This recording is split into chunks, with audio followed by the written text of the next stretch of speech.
Close now. So. But speaking of Scherzer, you didn't face him much over the last 10, 12 years. Now you face him twice in a month. How's that? Yeah, he's been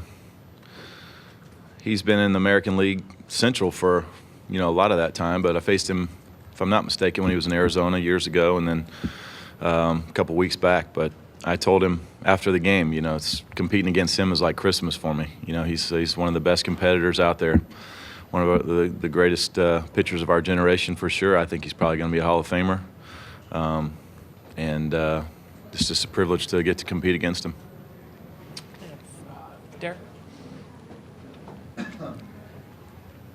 Just to follow up on that, Max was one of the guys when you were working to reinvent yourself in spring training that he studied you and he was eager to see how you did that. Did you talk to him at all? Did you bounce ideas off of him at all? I know you guys have become friends.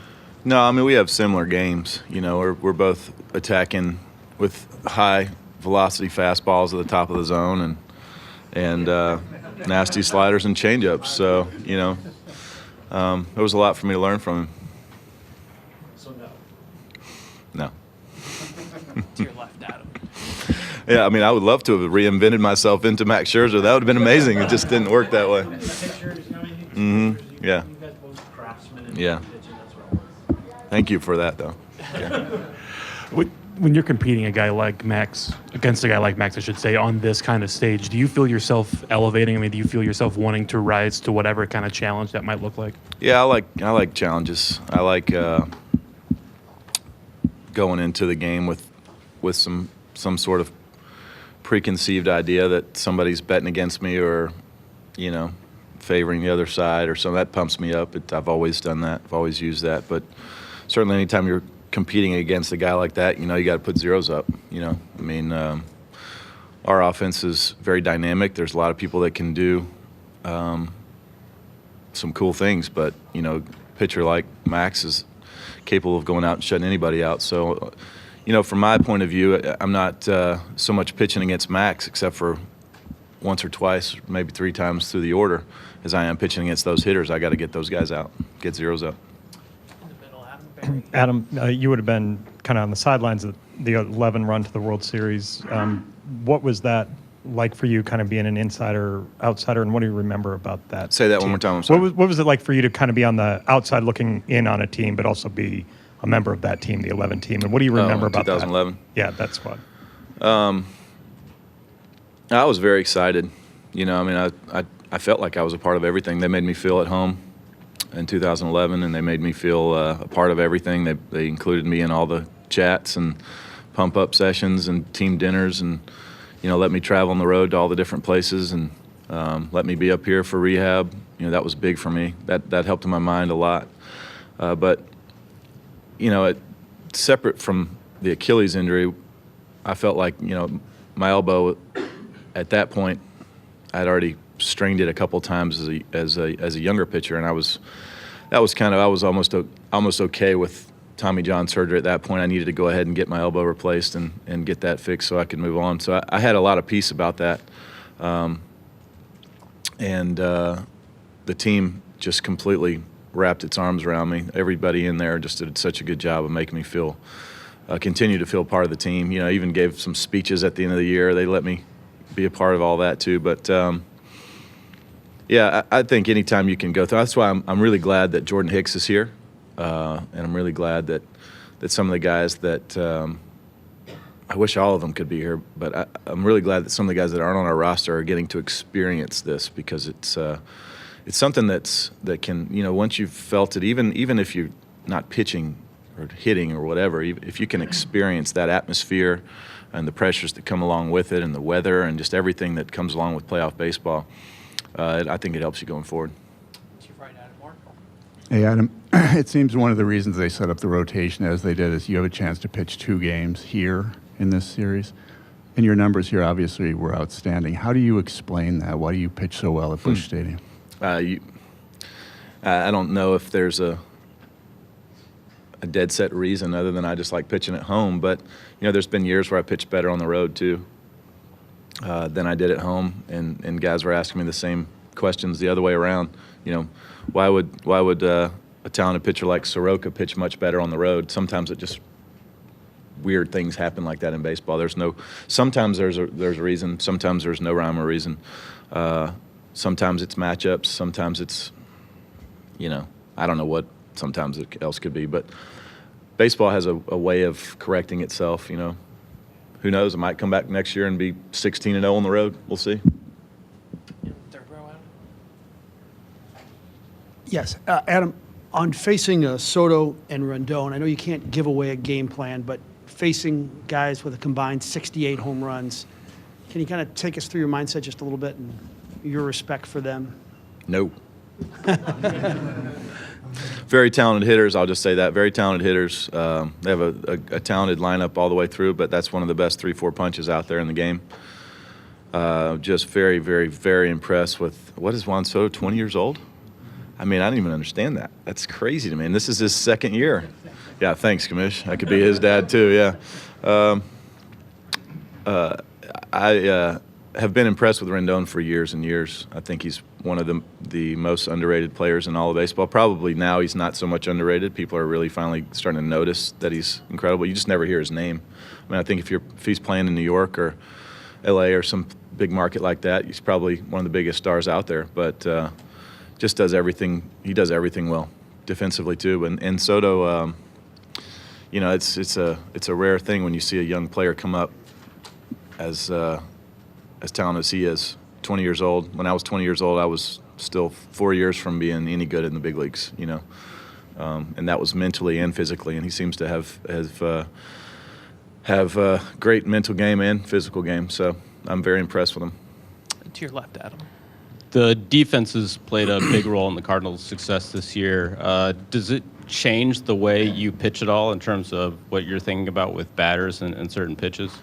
I would say anytime you have a great defense behind you, gives you a lot more confidence to go out and make pitches and trust the guys behind you. It's an easy thing to just completely focus on what you're doing and not worry about anything else behind you because they got it covered. And our coaching staff does a great job of positioning those guys and getting them in the right positions to play ball too. So our defense has been amazing all year, and we hope that it'll continue to be the same way we expect it to. In the second row on your right, Jared. There's obviously been a big emphasis on bullpens in the postseason the last few years, but this year we've seen a whole bunch of starters being able to go deep in games, throw 120 plus pitches. As someone who likes to do that, how encouraged are you by that? And maybe why do you think teams are sort of swinging that pendulum back a little bit towards starters? I always tell you the starting pitchers are the best athletes on the field. I tell our manager that every time he wants to hit for me. But I think the playoff starters you're seeing are just pretty talented. Bullpen guys on our team, they carried us the first half because our starters, myself included, weren't living up to the ability that we had.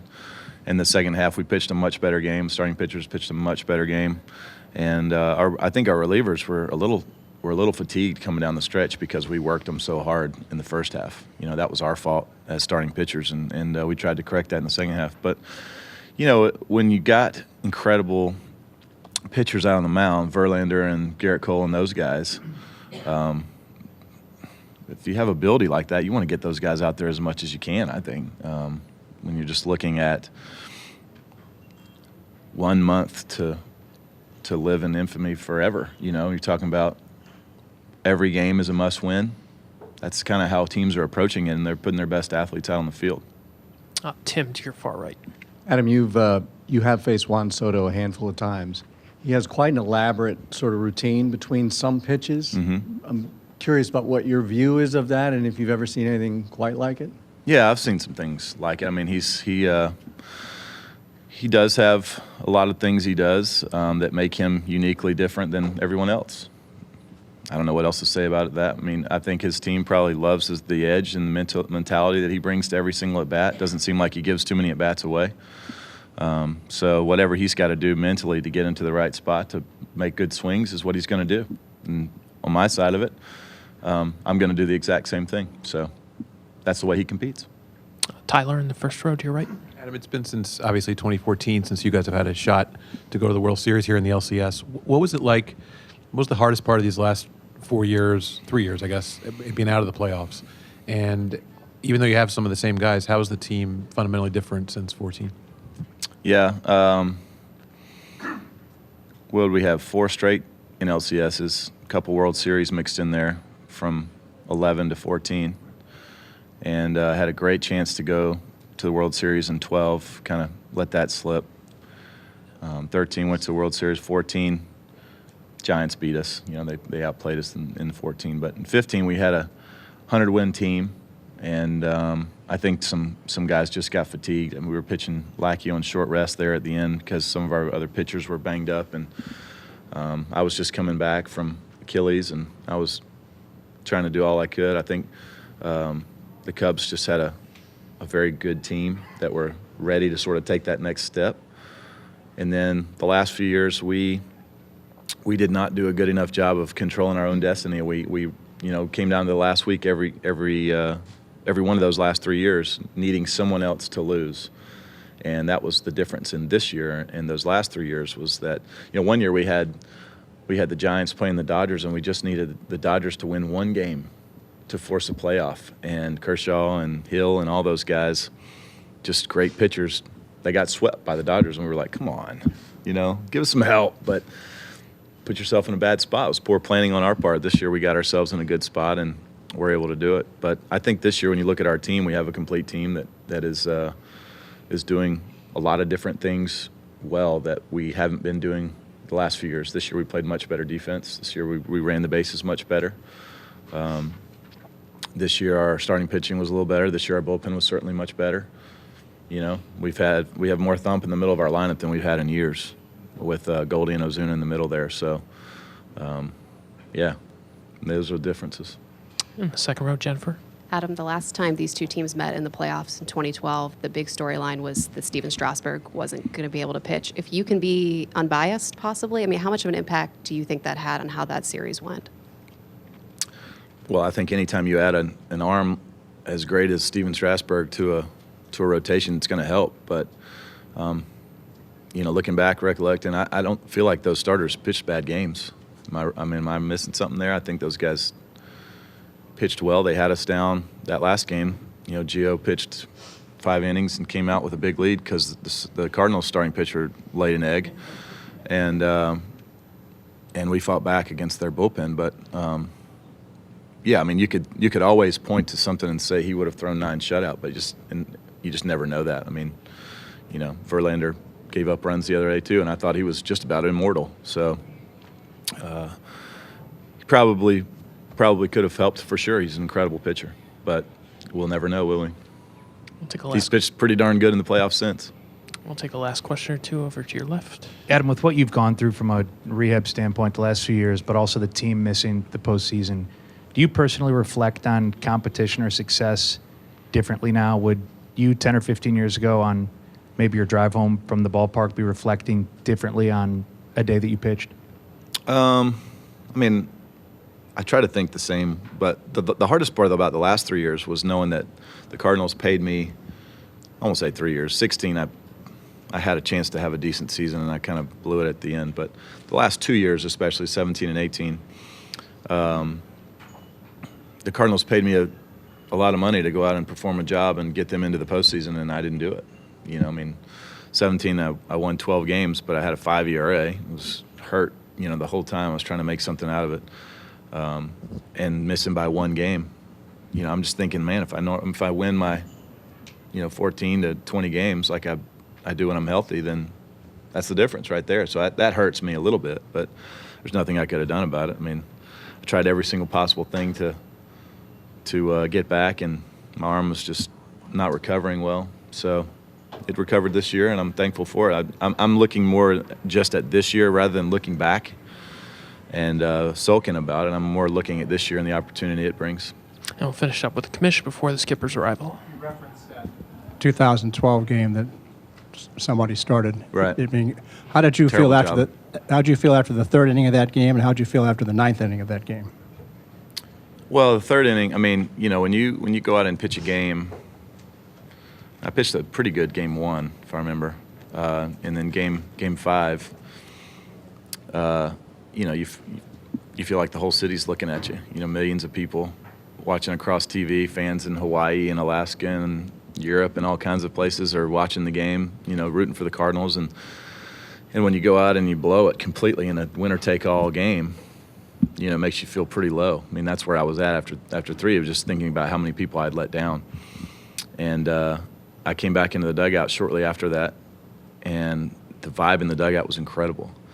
It was I can just remember Skip Schumacher and Chris Carpenter walking up and down the dugout, repeating over and over again, wow, this is going to be an epic comeback. I mean, I can remember that clear as day, you know, and everyone sort of like bought into it weirdly. You know, we're down 6-0 against a very good team, and we started chipping away, 1 or 2 here, 1 or 2 there, and then all of a sudden you're down 2.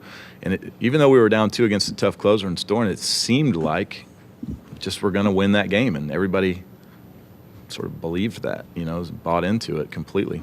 It was you can't fake those things. That's a feeling that everyone sort of buys into naturally, that, you know, you can, oh yeah, here we go, you know, we're going to come back, it's going to be great, it's going to be epic, whatever, and then it doesn't happen because you never believed it. But seemingly guys completely 100% bought into it, and it happened.